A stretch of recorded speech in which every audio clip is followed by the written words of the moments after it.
কে সেই নিকৃষ্ট জালেম যে আমাদের প্রিয় নবী হযরত মুহাম্মদ সাল্লাল্লাহু আলাইহি সাল্লাম এর নুরানি চেহারায় থুথু ছিটিয়ে দেওয়ার মতো দুঃসাহস করেছিলেন, যার দৃঢ়তার কথা শুনলে আজ আপনার গায়ের লোম দাঁড়িয়ে যাবে।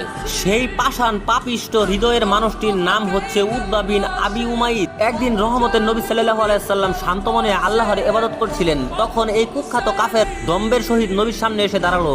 সে এমন এক জঘন্য কাজ করবে যা কল্পনা করলেও শরীরের ঘুম দাঁড়িয়ে ওঠে। এই অভিশপ্ত জালেম নবীজির নুরানি চেহারার দিকে তাকিয়ে সজোরে থুতু নিক্ষেপ করে।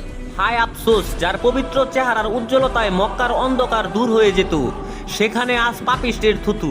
নবীজি সাল্লাল্লাহু আলাইহি সাল্লাম কোনো প্রতিশোধ নেননি, বরং নীরবে হাত দিয়ে সেই অপবিত্র থুতু মুছে ফেলেন। নবীর সেই অমানবিক কষ্টে সেদিন আল্লাহর আরশ কেঁপে উঠেছিল। আজ এই ঘটনা শুনে কি আপনার মুমিন হৃদয় একবারও কেঁপে ওঠেনি? যদি আপনার মুমিন হৃদয় কেঁপে ওঠে তাহলে কমেন্ট বক্সে গর্বের সাথে লিখুন আই লাভ মুহাম্মদ এবং চ্যানেলটি সাবস্ক্রাইব করুন।